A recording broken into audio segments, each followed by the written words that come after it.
Hola y bienvenidos a De Física.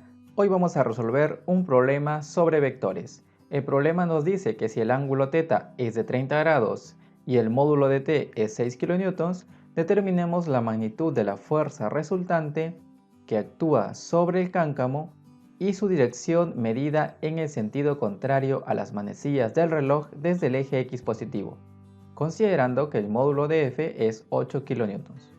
Para dar solución a este problema, vamos a empezar dibujando nuevamente nuestros vectores sobre el sistema de ejes coordenados. Tenemos aquí el vector t, el cual forma un ángulo θ con el eje y. Y tenemos por aquí el vector f, el cual forma un ángulo de 45 grados con el eje horizontal.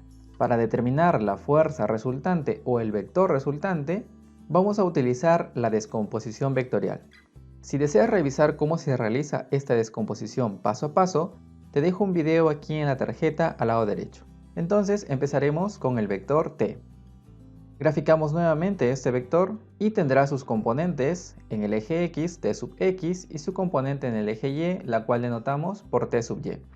La componente t sub x será igual al módulo de t por el seno del ángulo θ, y reemplazando los datos del problema, donde el módulo es 6 kN y el ángulo es de 30 grados, obtenemos que esta componente t sub x es 3 kN. La componente t sub y será igual al módulo por el coseno de θ, y reemplazando los datos, una vez más, el módulo es 6 kN, el ángulo 30 grados, la componente t sub y equivale a 5.2 kN.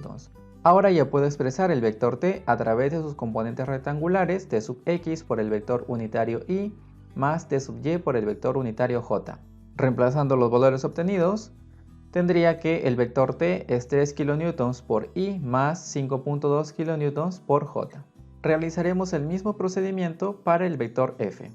Entonces graficamos el vector f en nuestro sistema de ejes coordenados, el cual formaba un ángulo de 45 con el eje horizontal, y este vector también tendrá su componente en x, f sub x, y su componente en y, f sub y. La componente en x será igual al módulo por el coseno de 45 grados. Recordando que el módulo es 8 kN, reemplazamos 8 kN por coseno de 45, lo que resulta en 5.7 kN. Para la componente f sub y, observemos que se encuentra en la dirección negativa de y, por lo que f sub y será igual a menos el módulo por el seno de 45 grados. Reemplazando el módulo, que es 8 kN, por el seno de 45, esto nos resulta en menos 5.7 kN. Este vector f será igual a su componente en x por la dirección y más su componente en y por la dirección j. Una vez más, recordando que la componente en y se encuentra en la dirección menos j. Reemplazamos, tendríamos 5.7 kN por i menos 5.7 por j. Esta sería la expresión para el vector f a través de sus componentes rectangulares. Finalmente, el vector resultante también lo podemos expresar a través de estas componentes, r sub x por la dirección y más r sub y por la dirección j. Para calcular la componente r sub x, esta proviene de la suma vectorial de la componente en x del vector t más la componente en x del vector f.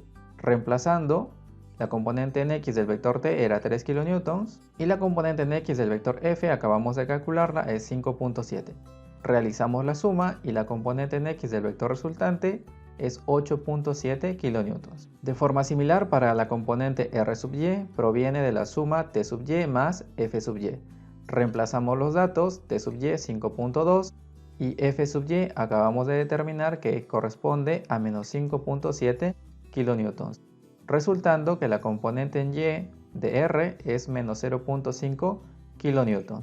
Ahora ya puedo expresar el vector resultante a través de estas componentes rectangulares. Tendría que r es igual a 8.7 kN menos 0.5 kN en la dirección j. A partir de aquí yo puedo calcular el módulo del vector, recordando la expresión raíz cuadrada de la componente en x al cuadrado más la componente en y al cuadrado. Reemplazamos los datos, tendría que el módulo es la raíz cuadrada de 8.7 al cuadrado más menos 0.5 al cuadrado. Efectuamos la operación y obtendríamos que el módulo del vector r equivale a 8.7 kN. Pasaremos ahora a graficar nuestro vector resultante. Tengan presente siempre que hay una componente del vector resultante que se encuentra en el sentido negativo de y en la dirección menos j.